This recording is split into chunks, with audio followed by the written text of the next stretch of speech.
Hey, what's up, Choombas? Let's deep dive the Cyberpunk Edgerunners Mission Kit by R Talsorian Games. Let's walk through the different sections of the book and discuss key points that stand out to us. Things like new role changes, new cyberware, quick hacking, new weapons, humanity loss and gain, and of course, let's walk through the timeline of events that take us from the 2040s up into the 2070s. Let's go! Cybernation Uncensored.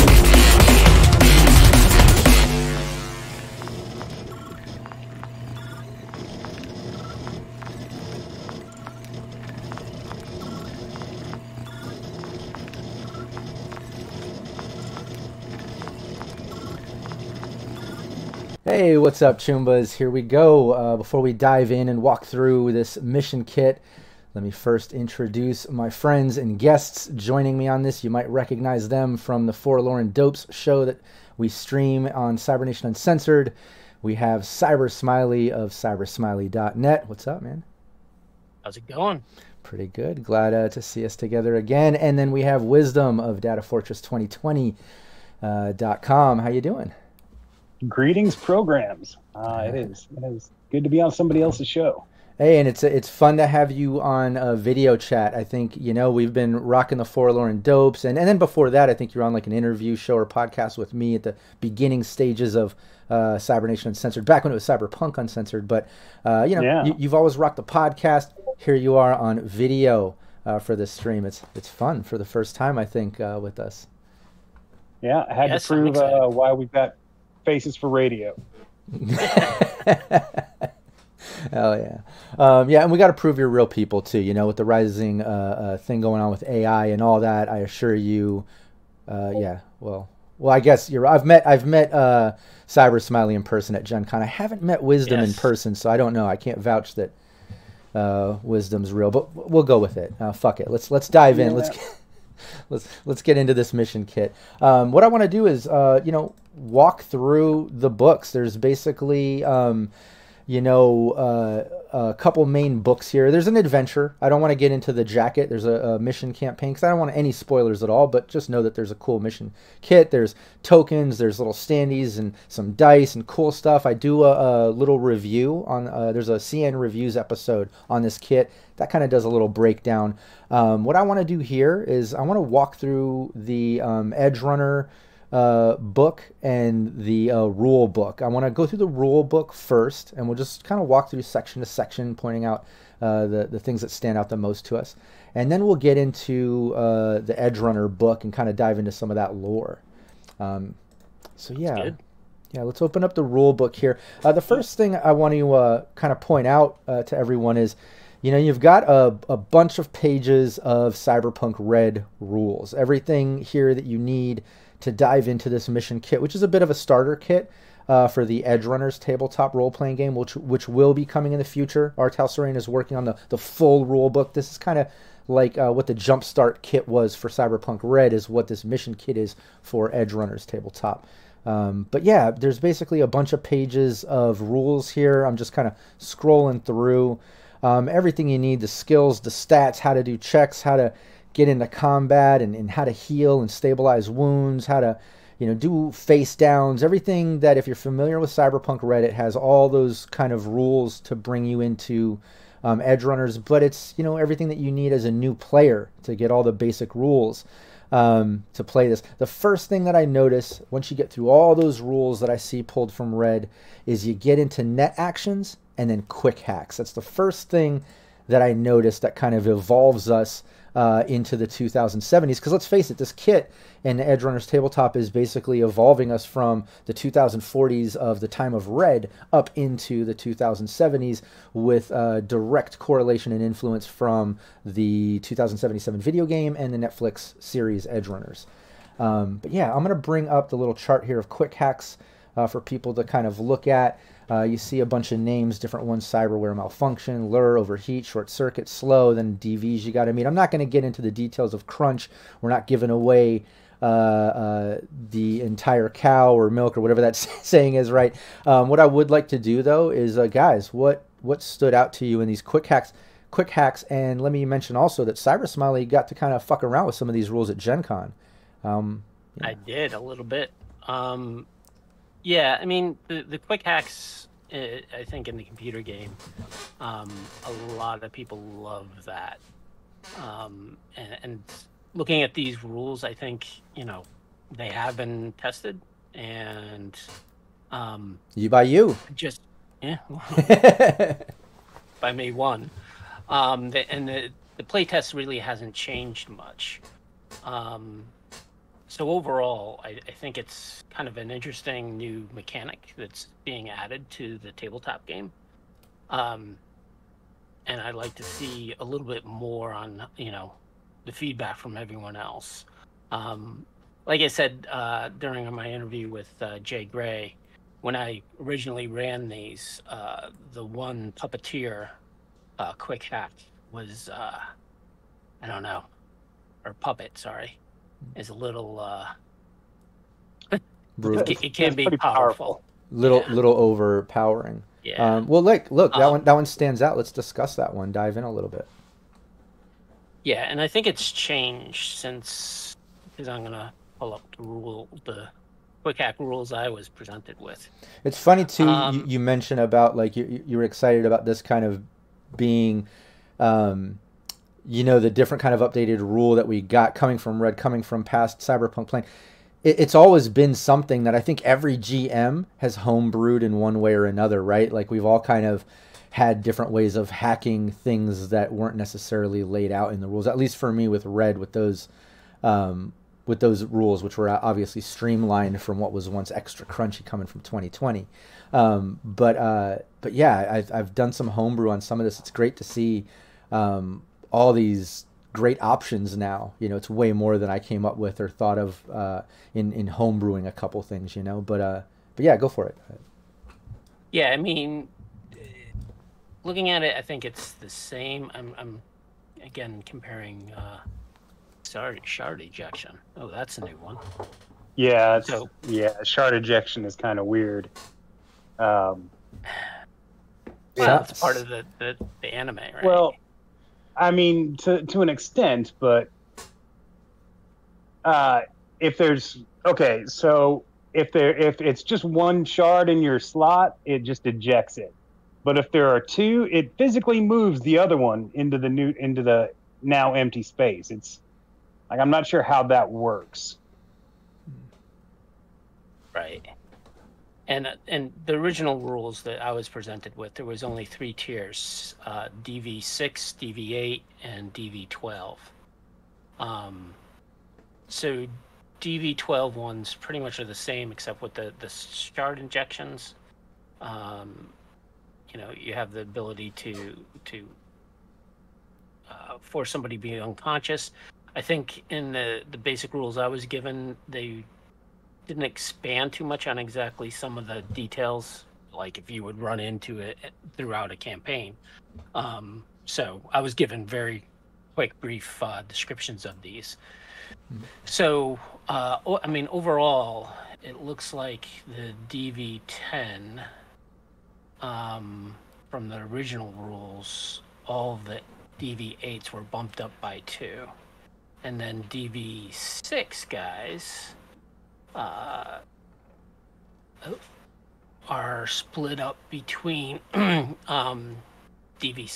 and DV8. So DV8s are looking at this versus what was presented in the first rules is the damage hacks are a little more difficult to do versus the simple ones that either delay you or do some other little nonchalant thing that isn't going to really harm you too much. Yeah. But I mean, just looking at the percentage chance of some of these to succeed, it is interesting. Comparing it to like an interface of 4, you need to get an 8 to do an advance, a DV12, which is a puppet. So that's a 30% chance of success. Which is kind of powerful. That's pretty powerful, again, but still, yeah. it still leans more towards failing than succeeding, obviously. But then, once you start getting up in rank, you know, I think that's when it can really get dangerous, because then doesn't it change? You know what I mean? Your percentage, your ability, the percentage is then going to shift. It's going to be easier to you know, puppet someone or hack them in that sense, do that quick hack versus failing at it. And when you have something as powerful as puppet, and then you have the odds in your favor, yeah, that could end up being a bit of a situation.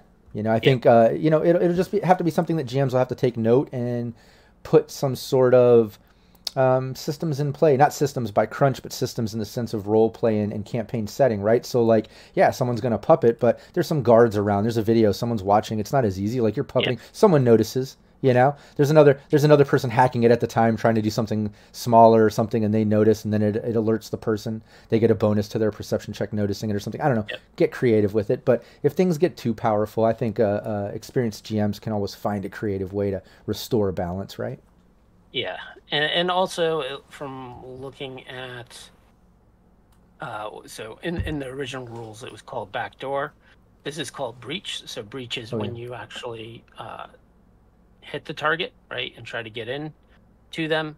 There is a if they do not have any self-ice, then you know, you're getting in with a net action. However, most people are better have your self-ice on it. The old rules were basically increased by, it seemed like you only had to bypass one password, whereas these new rules, if you have, so the whole backdoor, right, in self-ice is you can have up to 3. And from my understanding is, for each self-ice you have installed, it increases the DV to overcome. However, it looks like now, instead of just having one roll to do a breach, you have to actually defeat all 3 and make 3 separate rolls to basically hack into the individual. At least that's my basic understanding of it. No, that's making sense. And also that's, you know, again, putting another layer of possibility to make it not so easy, right, to hack someone or puppet. And that's something else worth noticing, aside from quick hacks or self-ice and things like that. You know, yet more differences and evolutions of tech and cyberware and programs and things, you know, coming from Red, getting up into the 2070s. Yep. So that's pretty awesome. And it delays that attack, which is gives the person a better chance of survival. Yeah. And looking at this, I know, some of the more powerful quick hacks from the game, like, those aren't present. There's not going to be there's not any suicide or. Well, that's what puppet is, right? So puppet is, you can make the target pull out their gun and shoot themselves. Yeah. Definitely. Now, granted, it might not be an instant death. Right? Yeah. And you have to roll the hit, which, you know, you might fail if you're not good at the weapons you have on you. And you could always roll less damage, right? Versus in the computer game, which it was basically, you're gone. Yeah. No, in this one point blank. Yeah, no, and I was going to say, and this is, you know, anything. That's not necessarily the only thing you have to do. I mean, they just become your puppet. But, yeah, you know, you can pull a pin, you can shoot yourself, you can make them do embarrassing things, whatever. I think you can, again, get creative with that and expand it to the point where it doesn't have, none of these have to be so cut and dry, you know, to just what they are. And also remembering that this is a mission kit, a bit of a starter kit.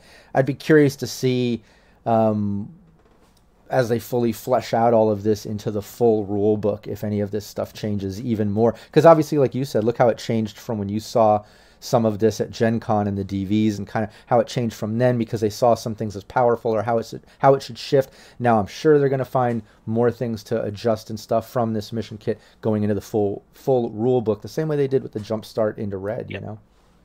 But what was that? I was about to go into a couple of the other options that were added. Yeah, go for it. Like, so for example, the weaponry, right? The tech weapons, the power weapons. That hasn't changed since the rules that I was presented with. Similar to the cyberware and weaponry. Okay, let's here, we'll be getting to that section in just a moment. And that kind of brings me to the next couple things that, you know, I don't think we need to dive in too much, which is as you go further into the rule book, you know, past the quick hacks and things that we've just mentioned, it goes into your character sheet, basically how to read your character sheet, how to set that up and build it, you know, and life path stuff. It dives into life path, personal style, everything you're going to basically recognize coming from Cyberpunk Red, but now set in the 2070s, your environment, crisis, life goal stuff, your friends, enemies, all that stuff. Cyberpunk has always been awesome at life path stuff. It's one of my favorite parts, and this doesn't let you down. It has all that sort of stuff, even down to you know, your tragic love affair and all that sort of good stuff. But yeah, after life path, it goes into the 2070s in Cyberpunk Red, and it kind of gives you a way to plug the setting, and it goes over 5 main things. Neuroports, how everyone has neuroports, it goes into that. It goes into role tweaks. And again, I'm not going to read all these things verbatim, right? We want people to go buy the kit, go enjoy this too. But it goes into role tweaks and explains how execs and medias and rocker boys can gain the ability to source expensive items on a piece-by-piece basis, starting at once they're at rank 4. So it kind of talks more on starting on rank 1 and how the roles change going up through, whereas in Cyberpunk Reddit it talks about, it encourages starting at rank 4, right? You don't really start at 1, it encourages starting at rank 4. In this one it encourages starting at rank 1, but then it talks about those different role tweaks and stuff like what I just mentioned. But there's other things too, things about net runners gaining stuff, the ability to quick hack, and other things with role changes. And then the third thing is expanded availability. Obviously, in the 2070s, things are more available than in Red.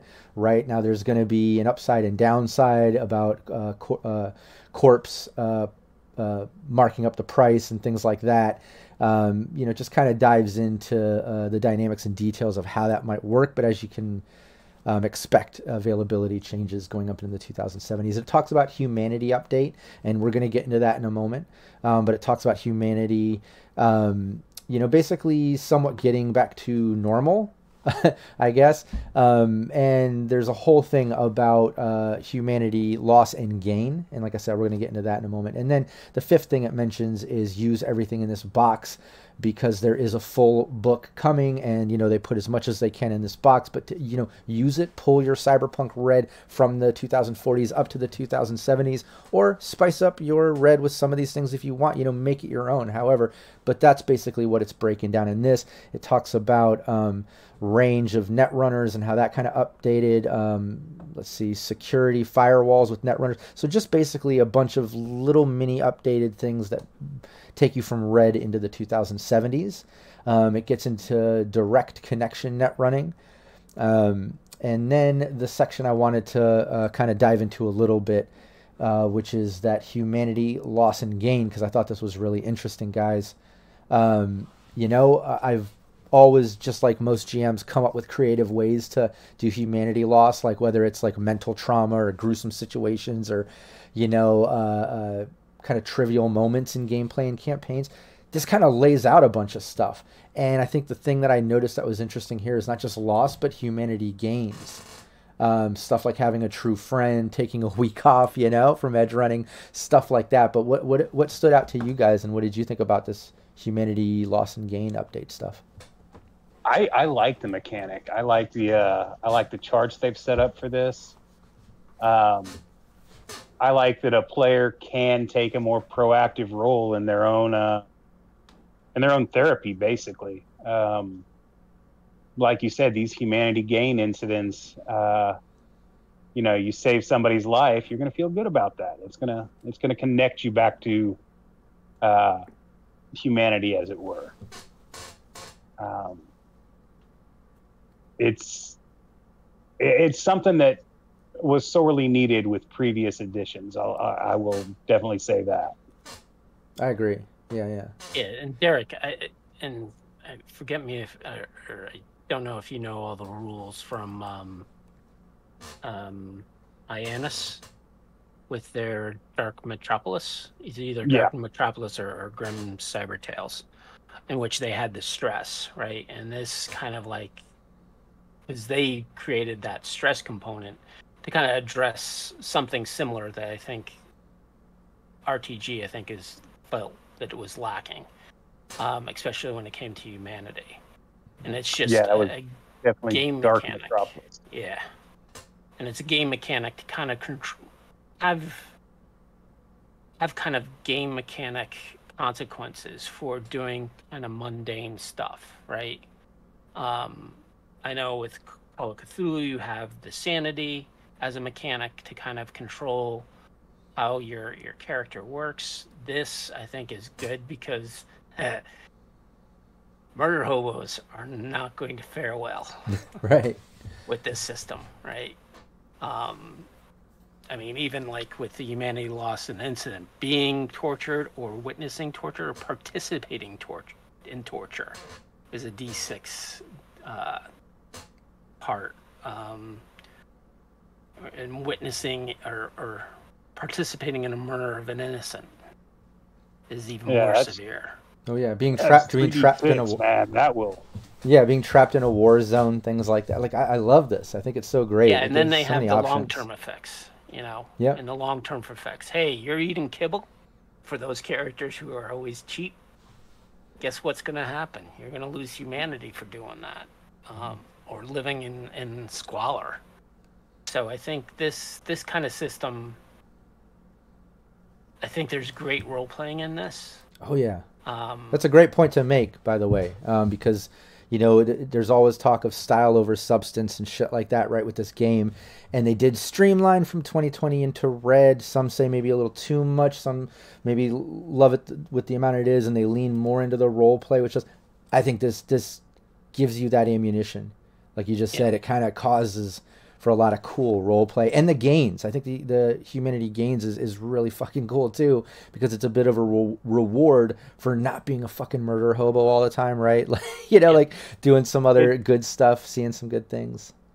It definitely will help players flesh out their characters, and it will help GMs to really play out that whole, you know, how is your mental attitude today bit. That I don't know. 2020 got kind of lacking when you get into cyber psychosis, unless you use the Dark Metropolis rules, because it was kind of like you just go insane. It's like that's it. Well, Red lacks an arbitrary point. Yeah, Red lacks that a bit too. You know, it had a bit of a chart to kind of gauge based on where your empathy goes, right? But it was still vague, and it's still up to the role play and the game master and the players to kind of, like you said, flesh out the character and make it happen. I think this helps so much. This is so cool. And I want to say before I forget, the humanity gain, man, now you're not solely, what's the word here? Like, you know, relying on your funds and your income to heal your mentality, right? Your mental resistance here. Like you can actually, like, you know, do good things, or like, I don't know. I just love that there's humanity gains from things that you don't have to pay take for. A month off to go to Switzerland or some shit. Right, and you're not paying a therapist and paying for therapy to then rely on dice to go, you only got a few points back or whatever. You know, like in this case, at least you're not paying for it. You know, you're role playing for it.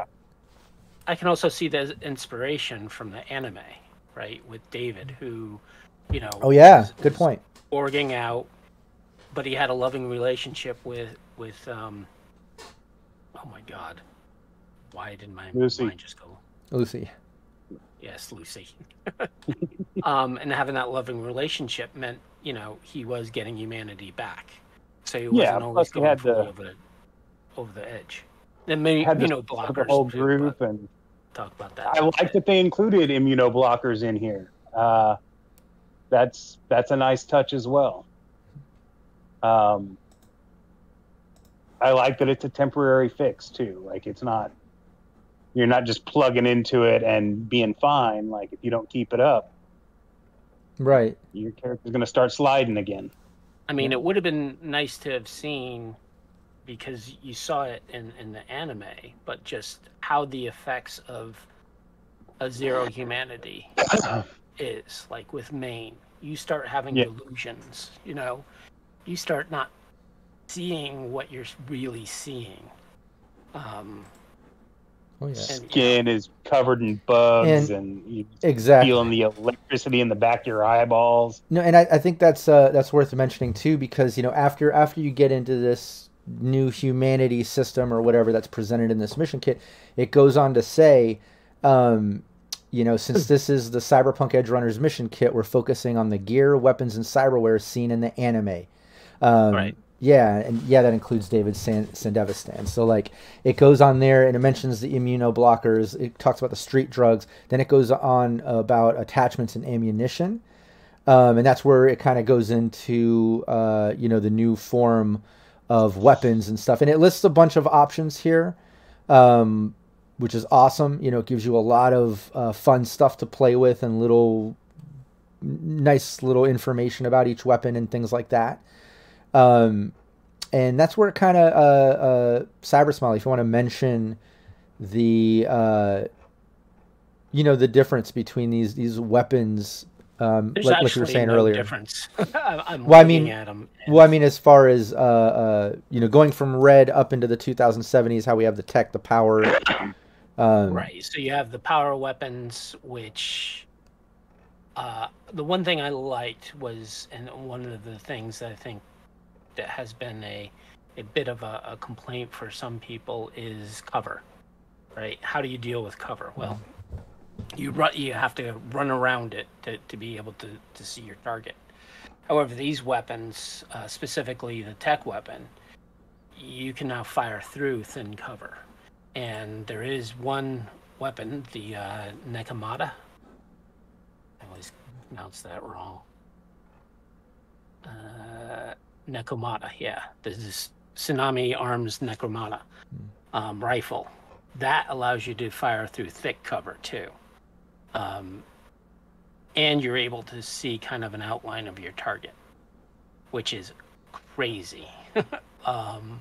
But the power weapons, I like that it does a little more damage when it crits, and you can actually ricochet off. Ricochet. I was just gonna say that's one of my. I think out of all of these, like I'm kind of used to like, oh, ignore a certain SP, right? Coming from red, coming from 2020, and different things, and homebrews that we've had along the years. Like we've always had ways to ignore SP7 and below, 11 and below. This does that. This, you know, I like that you can see the outline of the player. Don't get me wrong with that whole tech weapon things, but these power weapons, the ricochet aspect, just seems like a lot of fucking old Western fun to me. But go on. Yeah. Go on. Yeah, I like the power weapons. I even in the video game, I don't like tech weapons or smart weapons. The idea that the ammunition does that and is still that cheap, just it bugs me. It's too Star Trek for me. Well, this improved smart ammunition, I believe, does cost a little more. Right, but not like you would expect. Like, it is head and tails above any other form of ammunition, and it's available for all the guns. It just, I don't know. It's one of those things that always breaks my immersion that is in the game.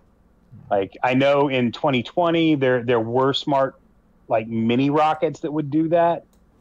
But to put it in bullet size and it just be like just slightly more expensive. 5 EB for one bullet. Yeah, I mean Seems that's a still little cheap. affordable.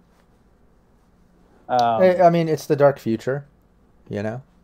Sure, but at that point, why would you ever use anything else? I'm going to shoot around corners.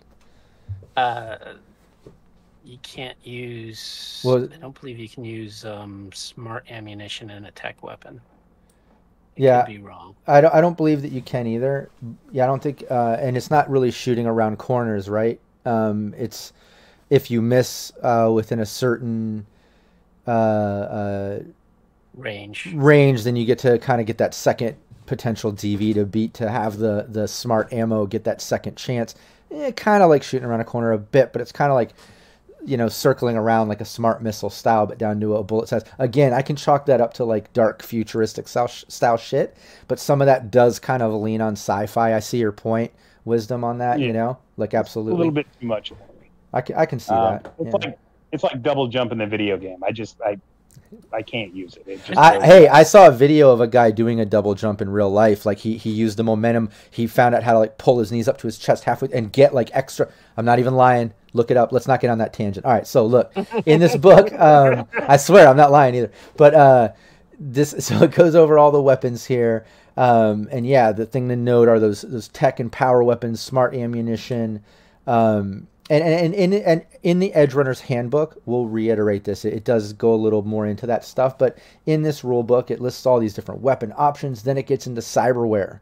And again, this is all kind of pulling fun stuff from the series, the video game. Like it's absolutely bringing you up to the 2070s. So if you're a fan of that stuff, this is all going to be a lot of fun. If you're a fan of Red, it's still a lot of fun because you're getting to kind of see the evolution of this world, right?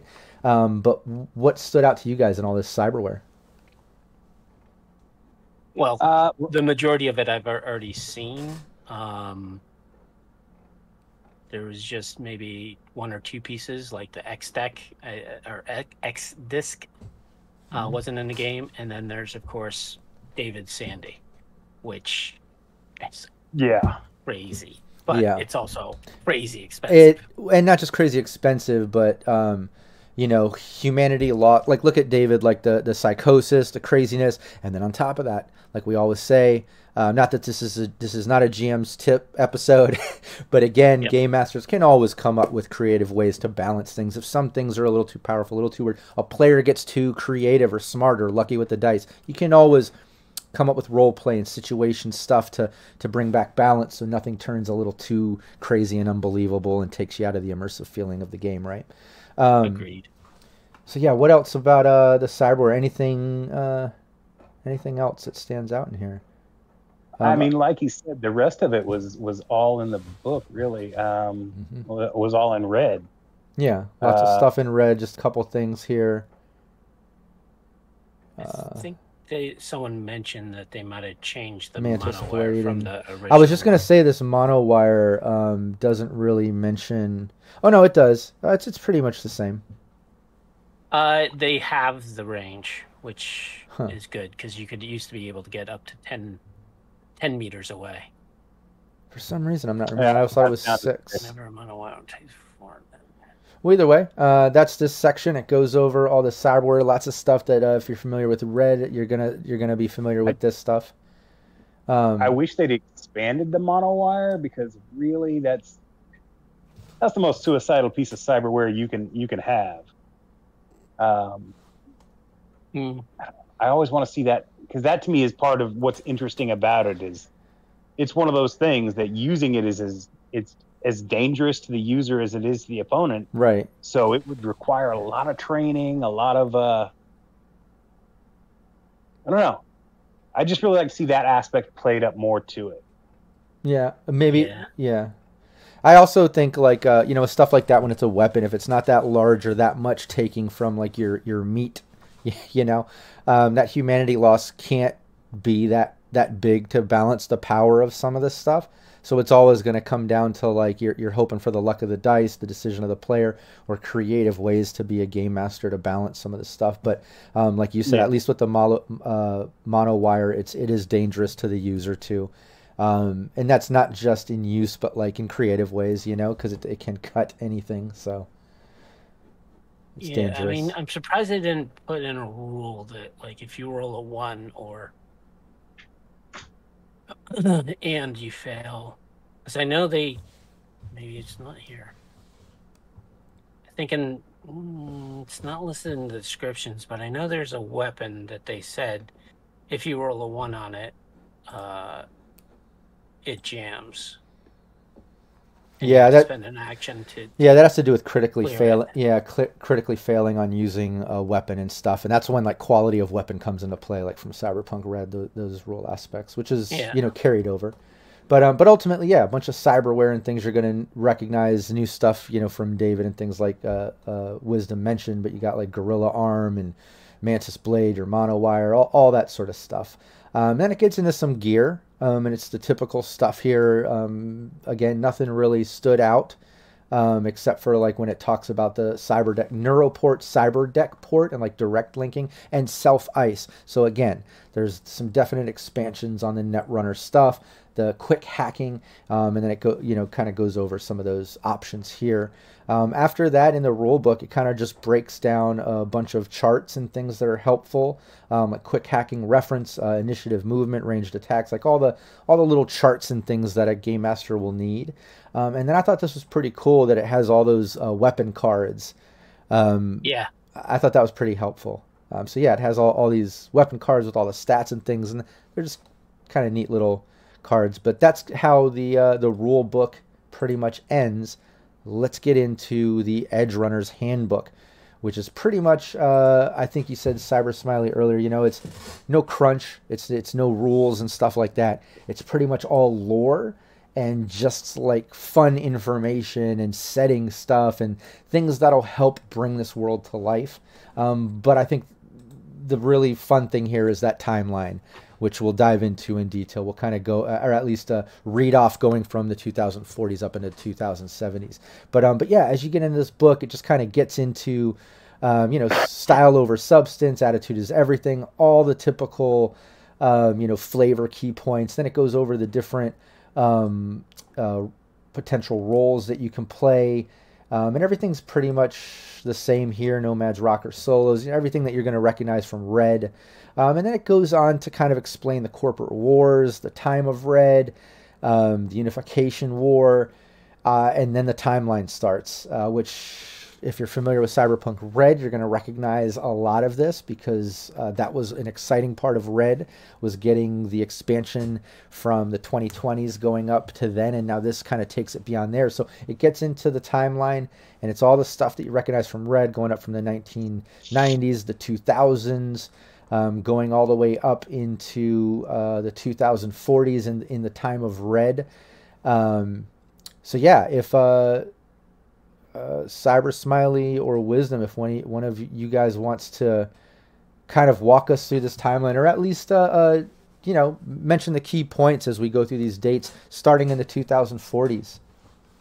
I mean, we can start in the 2040s. I would like to mention that it does include the key points from the 2020s, the 2020 edition, as well as the Red edition leading up to the 2040s.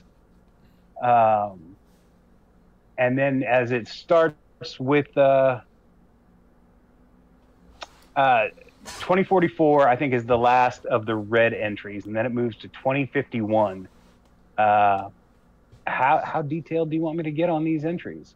I think we can read these. Let's just go with theirs. Start, like you said, starting in the 2051, going over the key points. I mean, like, some of these are little mini paragraphs. I don't think we need to read it verbatim, but yeah, right. Key points here. Yeah. Okay, so apparently in 2051, there's an outbreak of bird flu that kills 7,000 people in Night City. That's pretty serious. And a few years later, in 2059, kind of jumps ahead in this entry. It happens again, and it is worse. This is why you don't see any birds in 2077, because the government just decided to kill them all. Yeah. And this was actually explained in a shard in the computer game as well. Yeah, most of the information in this timeline you can piece together from various shards and other places in the video game, or in the anime, or if you were fortunate enough to get the World of Night City or World of Cyberpunk 2077 like art book.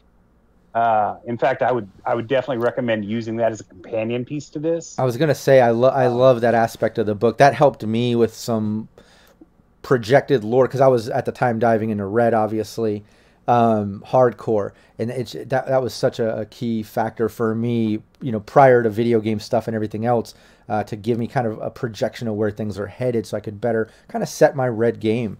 So I'm glad you mentioned that book. Anyway, sorry to interrupt. I love that book. No, not a problem. 2052, radioactive radiation in the hot zone around, corporate center from the nuking of Arasaka Tower. They finally get that cleared away, and construction begins on a new corporate center. Um, 2053, the new United States Constitution is ratified. Apparently, Elizabeth Kress has been president for 3 decades now, and she finally steps down. New elections are held. David Wyndham from Biotechnica is the new president of the United States, or the new United States. Yeah. Then in 2062, the Caribbean Exodus begins. Basically, yeah. Rise of the sea levels. Everybody in the Caribbean takes off. 2065, Rosalind Myers of Militech is elected the 3rd president of the new NUSA. 2067, Arasaka bodyguard foils an assassination attempt on the Emperor of Japan, which just brings Arasaka a ton of goodwill from the Japanese government, as well as the public itself. And I'm sure there's just a lot of conspiracy theories around that one. Oh yeah. Yeah. Oh yeah. That's a great point to make. Yeah. Like that alone would make a pretty good game, I think. Trying to uncover the truth behind that would be a good game. Yeah. 2069, the Unification War begins. NUSA attacks the Free States, trying to bring everything together. It basically is a second civil war in the U.S. In 2070, to safeguard Night City from this unification war, they reach out to Arasaka, who rolls in an aircraft carrier, a super carrier, into Coronado Bay, and that ends the conflict there. They signed something called the Arvin Accord that classes Night City as an international free city, kind of like, basically like a free trade zone. Night City is now fully independent from any nation or state. And in 2072, the Voodoo Boys repel an NCPD task force and emerge as the de facto authority in Western Pacifica, which is how they took over.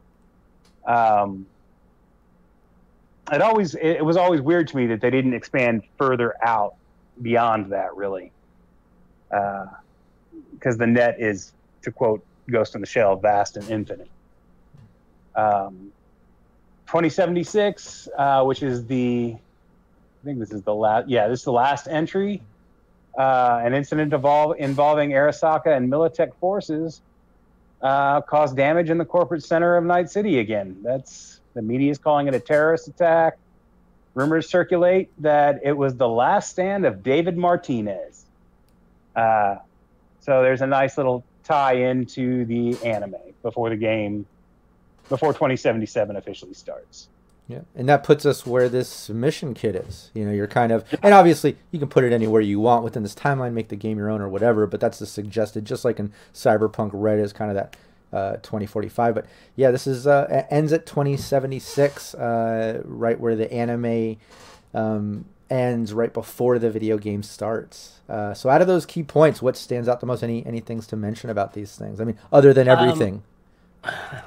So I think they covered pretty much all the bases in here. The one thing that I think kind of there's 2 things of a bit of an oversight when they start breaking down the history. What are the free states? What are they composed of? Now, if you're a 2020 player, you kind of know that. Red does mention a few of the states, but a nice, hey, these are the free states, right? Consisting of blah, blah, blah, blah. Because it seems like with this kit, you don't necessarily have to have the red book or read the red book, right? Because they're reprinting a lot of what was in red into this book. So to mention it would be nice to know that in the aftermath of the Unification War, are there any other than Night City? Are there any other free states out there, and which ones were part of that? Yeah. Or part of, at least, or even just part of that history, even if not anymore. If Night City kind of Yeah, what was that? Yeah, Maybe what's the relationship? How do exactly. those free states work with What are the they new now? Yeah. Maybe the full rule book will, you know, kind of elaborate some of this lore, you know, and if not, maybe there will be a separate thing that gets released. Like, I do miss the 2020 days when there were so many great you know, source books and things coming. Like, it felt like at a moment it was like just nonstop. I mean, we need another Night City source book, but again, I'm going to get into that in a moment because I was kind of excited about every like 4 to 6 months we'd get a new right official product. Yeah, and then we're getting there. Third party companies putting out stuff, Ionis and Atlas. Well, see, that's the only thing is I feel like we're going to be leaning on that a bit more than just RTG, and I don't want to be you know, too negative here, but it is one thing that worried me when, you know, they dropped in Red, and then I think because of the popularity of the video game and the series push, now they're moving on to the Edgerunners rule book. They're kind of splitting up their fan base. They're pushing in different realms and different timelines. And I think it's going to make it to where, like, they can't just focus on, okay, we're going to put out a bunch of source material for Red or for Edgerunners. Like, which are they going to focus on? Because they can't do it all, you know? We've interviewed a lot of the people from R Talsorian now, and I don't think that's going to be as big a problem as you think it is. R Talsorian's rights to publish new material pretty much end in the 2060s. After that, it becomes video game territory. Okay. Now And it's it's working possible with CDPR. No, I'm aware of that. Yeah. I know that fans have been clamoring for official Edgerunners tabletop materials and 2077, like a source book for 2077, for a long time. So this has been, people have been waiting for this. And I imagine if this sells as well as I think it will, because it's presented really well, we might get more of that, but I don't think it's ever going to really take the focus away from Red per se. There's just too much time. Oh yeah, there's too much development time of back and forth between CD Projekt Red and RTG to make sure lore is lining up. I mean, they even have that issue with creating Red stuff, but I agree there's a lot less, you know, red tape and check marks to be checked by other third parties and people involved when they create Red versus that. I totally get that point. But back to this. You know, CDPR is working on Orion, the sequel to Cyberpunk 2077.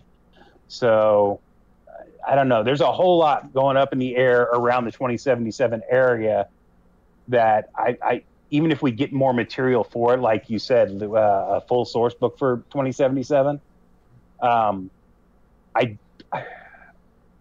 don't think there'll be a whole lot of supplemental material, at least in the beginning. And I think Red has still got a long life ahead of it. Yeah. Yep. No, and I can the agree other with that, thing yeah. I would have liked to have seen, at least in this mission pack, and again, you know, it could be that that both CDPR and R Talsorian haven't really fleshed it out, is the Luna colonies. You know, I mean, Lucy stressed that throughout the whole anime about how much she wanted to go there. Yeah. Well, now why would she want to go there? Sure, you know, it's a little ambiguous, right? That it's a better life. You're out of the city, but it's definitely one of the source books that needs to be put out. There needs to be a new Night City source book. Yeah. There needs to be a new Home of the Brave or equivalent American source book, as it will. American lore. And there needs to be a space source book like High Riders. Yeah. Totally. Like the moon is a big part of the anime, like Will was saying, and Crystal Palace, like one of the endings of the video game, has you like storming Crystal Palace. Damn, I wanted to play that.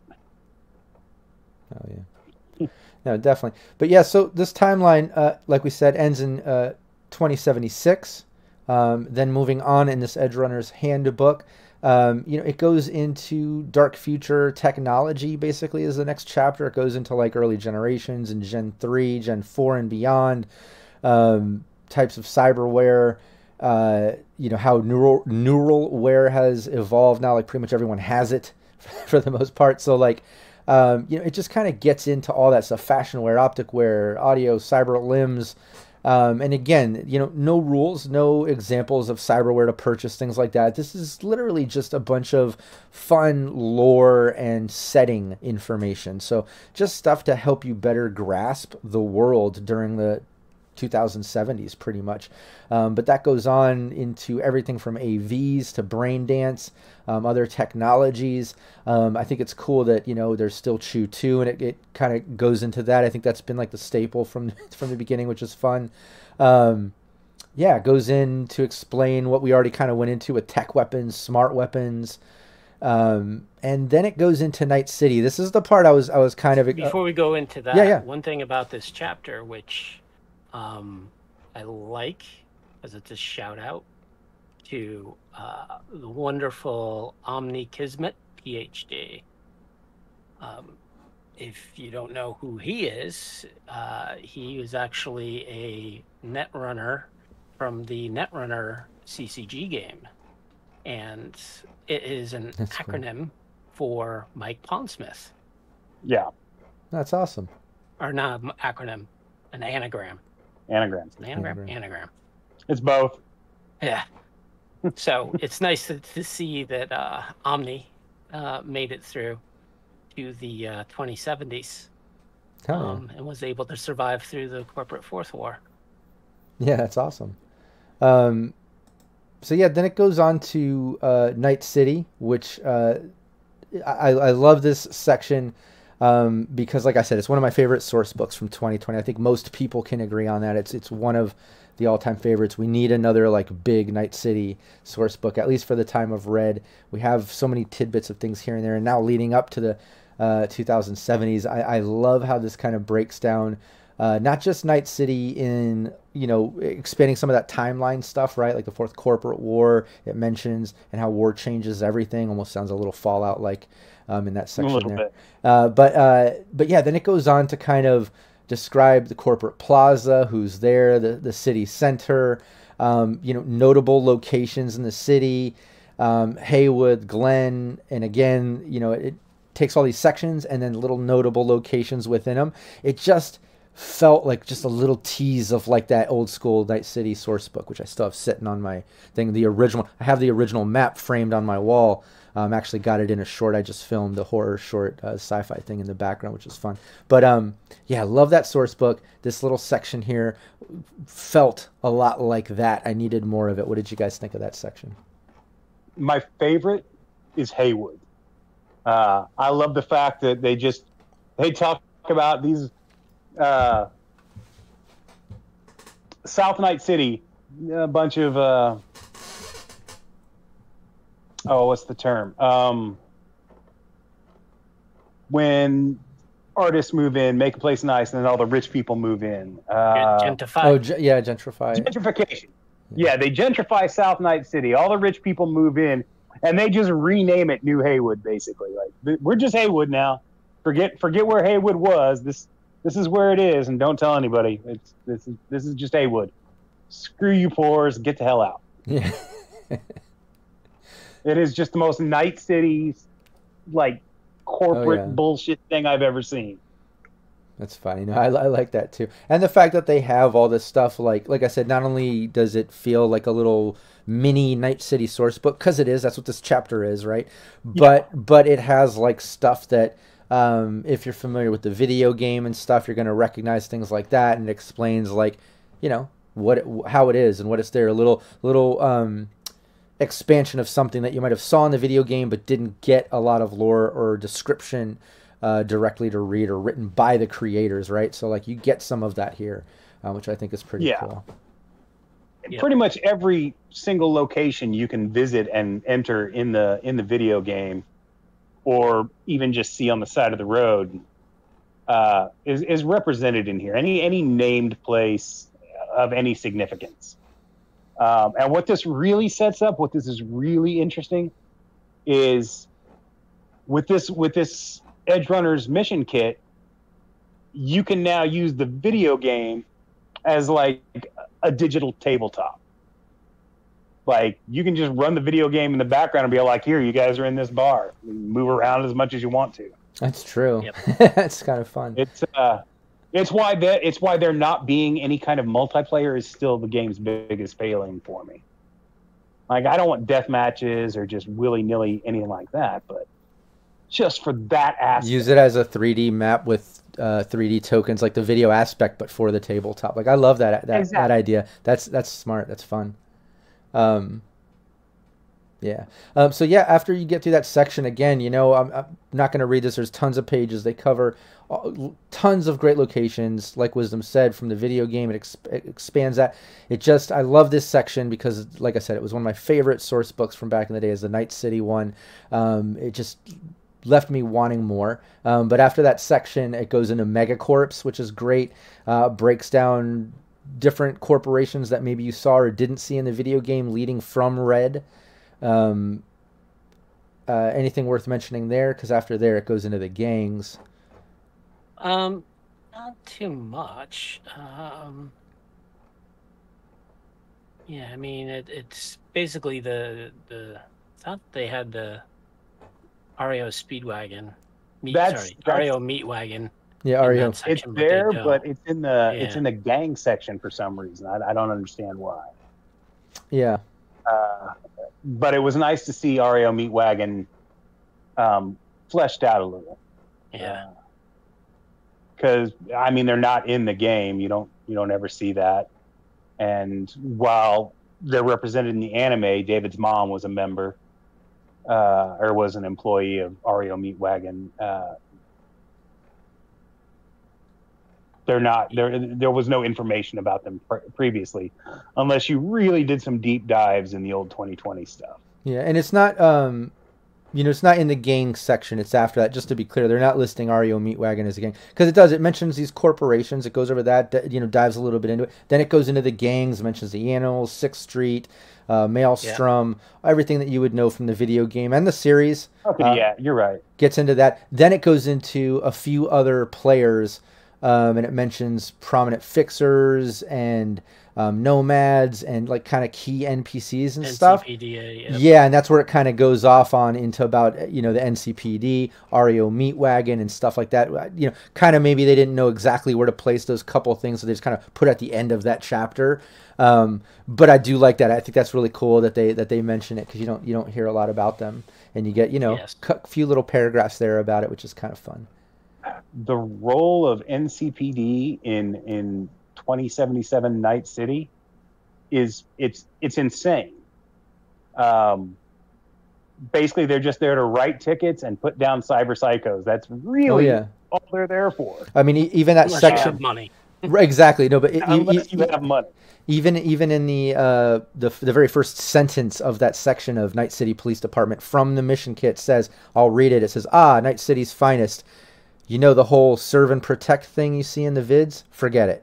And then it goes on, like it just, and that's how it starts, so like, absolutely. But you got to imagine, dark future, it's dystopian. It's really messed up. So yeah. They're not handling little things. Messed up than I realized when playing the video game. Look, I realized that moving from East Coast out to LA. When I got to LA, I realized how much things are different, and I'm like, well, probably they're focusing on a lot more messed up things, that these little things just don't matter as much anymore as in like smaller towns or other cities. So you just got to imagine the dark future in Cyberpunk, and especially in Night City. They're just there to kill cyber psychos, write tickets, or like CyberSmiley said, bid the wishes of the highest paying mega corporations or corpos, right? I remember seeing a short a long time ago, probably like at least 10 years, if not more, in which basically it was, the video was like kind of like following a couple of cops, right? So they had like uniforms with like lights on them, and it was future based, and basically anytime there was a crime happening, like they were in a diner and the diner was getting held up, and they just sat there as they watched it, and the owner's like, aren't you going to do anything? And he's like, yeah, sure, give me $50. Oh yeah, that sounds really familiar.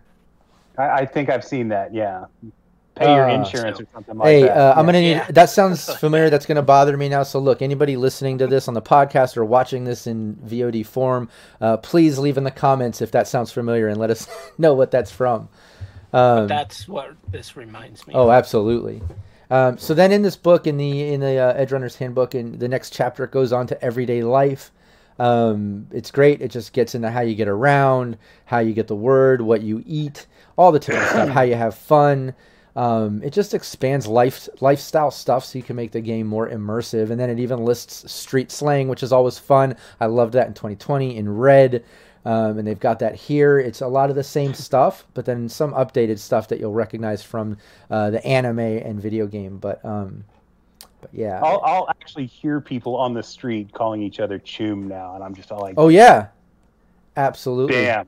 I've been using that since 1989, and now everybody's doing it. Yeah. I used to be. No, yeah, I've seen people and friends when they're like, "Oh, I'm so diehard Cyberpunk," and like they're so into it, and they're such diehard fans, and they know everything about it, and then you realize like they just got into it recently, Yeah. you know, with like the video game or the anime or something, and that's awesome. Nothing wrong with that. I want more fans to get into it, but man, No, please, we need something.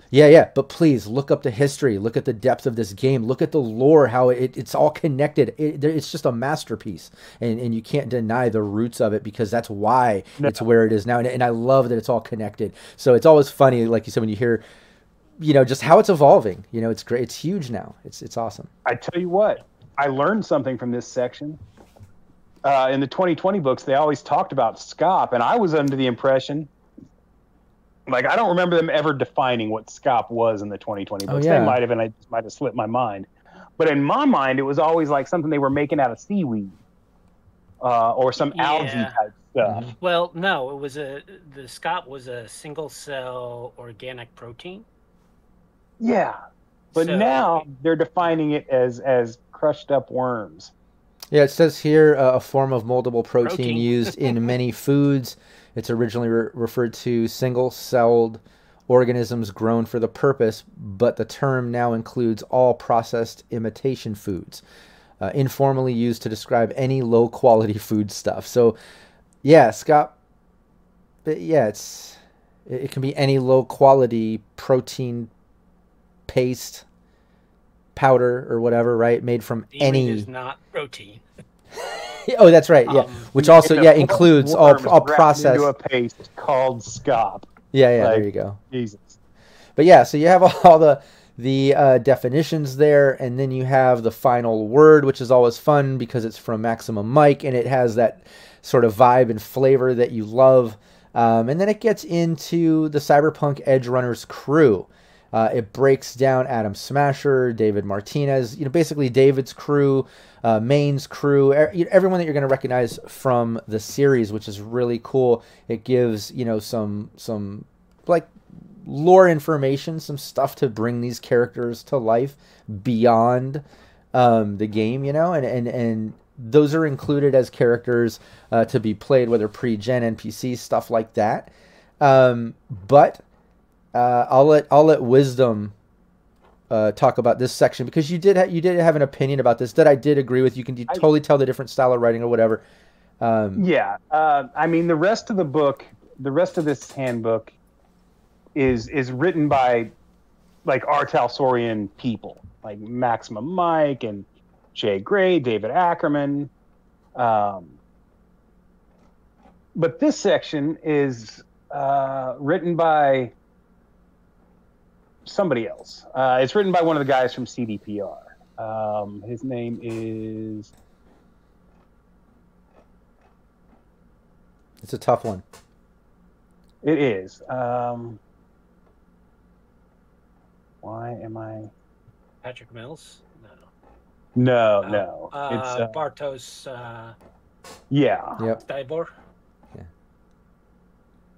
Yeah, Zybor. Bartos Zybor. And like the R Talsorian crew, I don't know how they do it, but they have a very consistent style of writing, even between different authors. This guy's writing does not have that. It is a complete it is written in a much different style, and it's kind of jarring when you read it. Maybe it's something lost in translation. Well, I think how you first put it when we chat about this, I think was like, it was funny, but it instantly clicked and made sense, and it's what kind of made me go, you're right, as you said. This section, it almost was like a teenage fanboy fanning out or something. I can't remember how you put it, but it was something along those lines.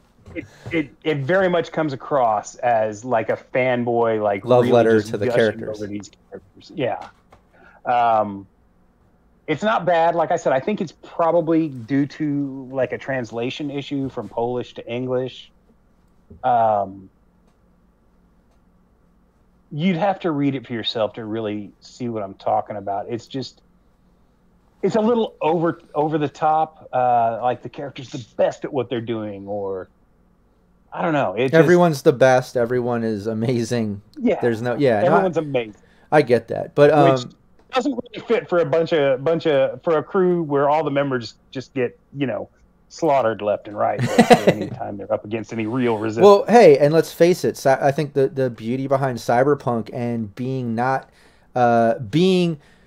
so different than the typical high fantasy games is that like no one's a hero, right? There's no fucking heroes and stuff in that sense. You always feel like you're playing at street level. That's the idea of Cyberpunk, right? And I think that's the gritty, dangerous, dystopian sort of vibe, and why I love Cyberpunk a lot, is it has that sort of, and in this sense, when you read that, you get this hero vibe, even if it, like you said, even if it doesn't necessarily represent what you see in the animation where people are getting beat up and fucked with and stuff, right? But in this, in the way that this reads, it's very hyped and fan-like and stuff. But again, I can understand it because people are so hyped on the series, the video game, and it's, And don't get me wrong, having information on all the extra information that wasn't available anywhere else on these characters is fantastic. I love it. I do think it's weird that the character with the single longest bio is Dorio.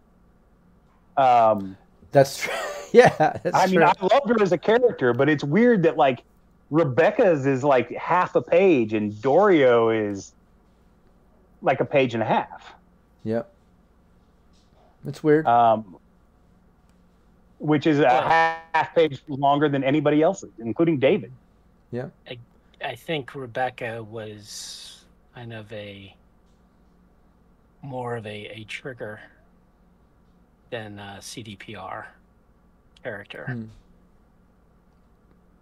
Well, yeah, but I mean, all these characters are trigger characters. Right. Now, granted, she was a character that Trigger wanted to put in there that CDPR didn't at first.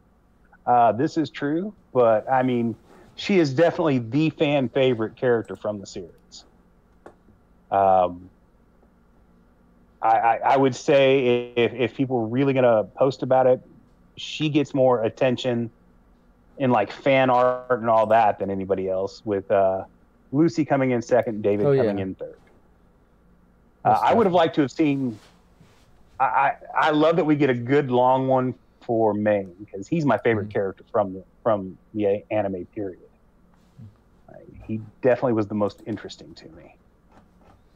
No, and I think the key point there is, regardless of how it's written, right, or how much they were able to dive in and how much they actually wrote about each character versus another character, I like what you said, which is the general idea here is, hell yeah, it's appreciated. That section is fun.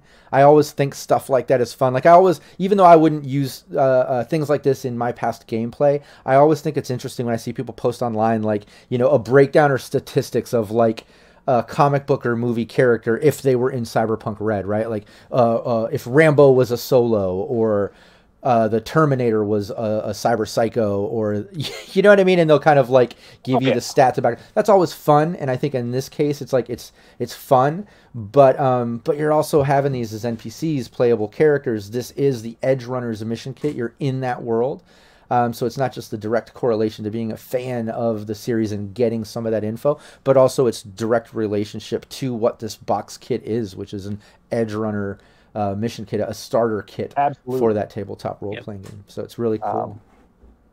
I think the one thing that they missed in you know, the Edgerunner characters is, and they have Adam Smasher as a villain, but Faraday. Yeah, they don't have Faraday. Right up on him. That's any a of the serious Arasaka corporates would have been nice to see Doc and his craziness. It would be. But just some of those ancillary characters, you know. Absolutely. But this concentrated mainly on the crew. And let's not forget that this Smasher is not.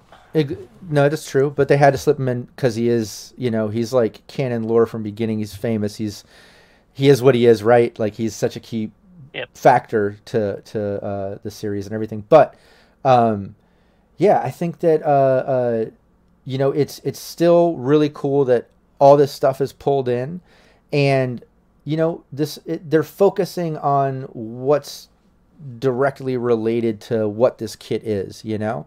So I think going on all those tangents, maybe you'll get that in the actual rule book. Let's remember how I started this with that little excerpt, you know, before we got on to, and like what we talked about wisdom the other day.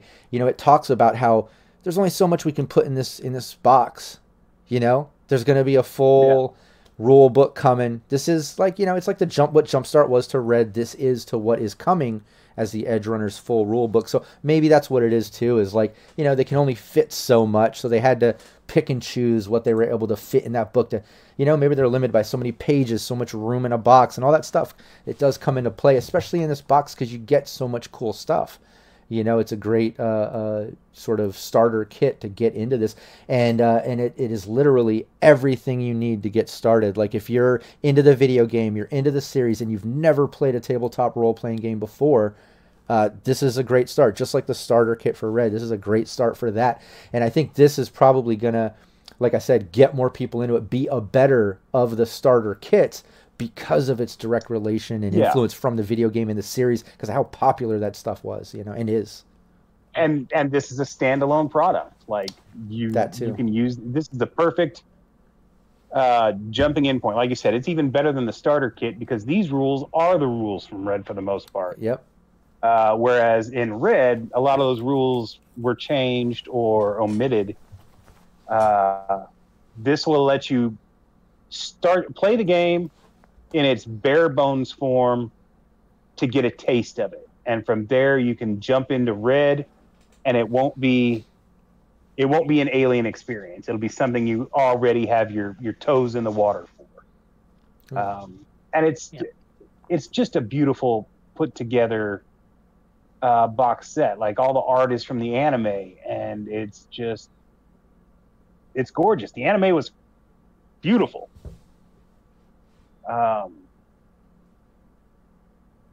Man, I'm still so hyped that Cyberpunk got an anime. Like I'm never not gonna be riding high over that. Oh yeah, and like I said earlier, look how all the lore, everything's connected, going all the way back, all through now 2020 through Red, getting up through the video game, and then the anime. I mean, just how popular Cyberpunk is getting, and just how amazing R Talsorian Games has done. I mean, I know in conjunction, right, with, you know, CD Projekt Red, Trigger, there's all these key factors that have made this thing blow up, but it really all goes back to R Talsorian Games, to Mike Pondsmith, and like what this was and is, and just I love how it's all connected and has evolved.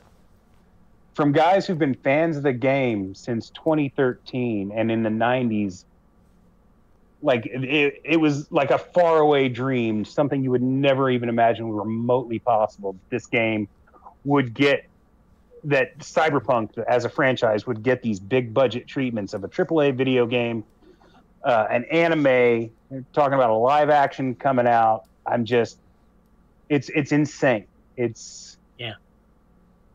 blows my mind. And the fact that the video game, even though it's set like 50-something years and past the 2020 date, still contains all that lore. Yeah. Those direct references. You just pick up a shard and you're like, holy shit, I know that bit. Yeah. And then the anime itself, like every scene is, you can go to those places. Like every interior, you can visit that interior. Every rooftop they go to, you can go right there, and it looks exactly like that. That's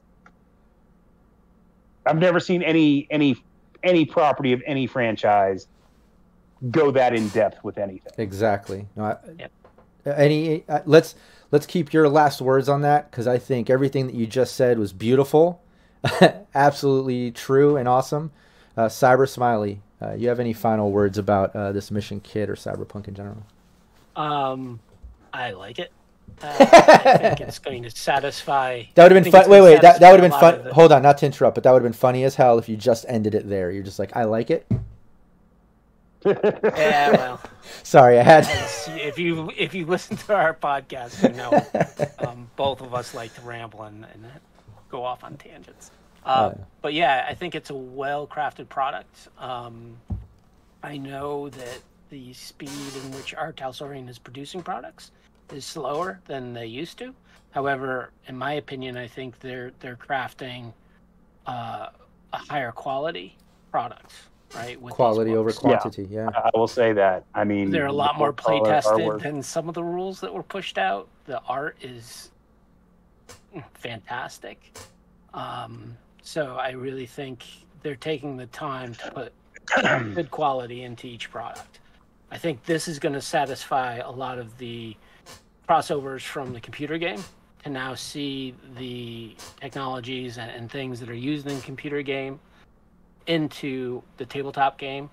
They might not like some of it, but I think overall it definitely bridges that gap of players, you know, wanting this and wanting this and wanting this, and even you know, how many fan base rules have been put out there for some of these products, or for some of this technology.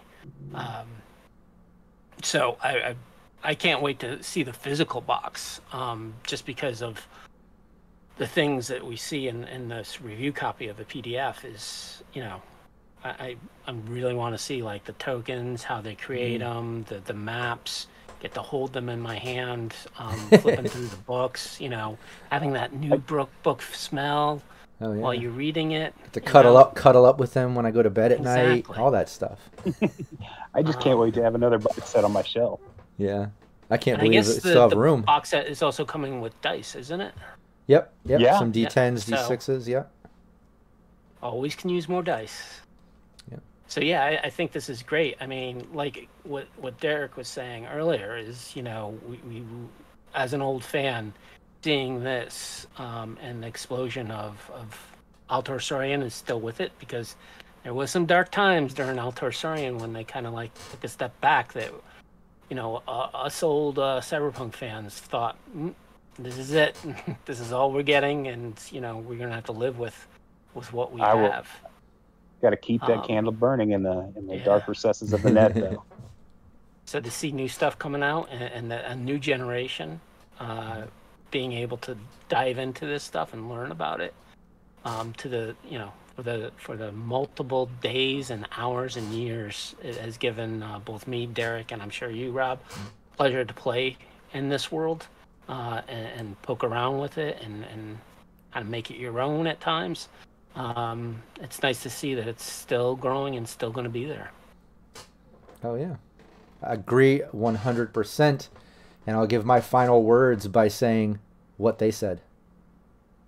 No, I totally agree. I think you guys nailed it. Absolutely. Yeah, exactly. No, but absolutely, it's a great starting point. You know what? I want to end this with saying, anybody watching this, please make sure you realize one thing. We do this stuff because we have a passion for cyberpunk and tabletop gaming, but we wouldn't lie by saying we're not validated or would love your support in the form of a comment, a like, a share, a subscribe to the channel.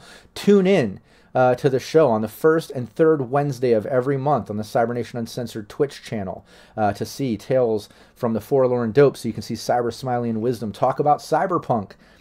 You know, contribute ideas and ask questions in chat. I just want to reach out to the community and say, look, we all love this stuff, but you know, we would love your support and for you to come around a little more in the live streams, on the VODs, and let's just let's share the love and support for this game and this genre collectively and together. You know, at Cybernation Uncensored, we're trying to build a community. We have an awesome Discord, a Facebook group. We're on all the social networking sites, but it's not just me. It's not just CyberSmiley and Wisdom. It's not just our shows, our gameplay and things. There's tons of other game masters and shows and things we stream, and we put out, you know, tutorials and game master tips and just so much stuff. And a lot of it is Cyberpunk. So make sure you check that out. Show us some love. Tune in. We would really appreciate that. And don't forget, show R Talsorian Games some love too. They're creating some awesome stuff here. Make sure you pre-order this mission kit. If at the time of watching this, the pre-orders are still available. If the actual orders are available and the pre-orders are done, then just order the actual kit. Make sure you buy it and you dive into this gameplay and you have some fun with this game.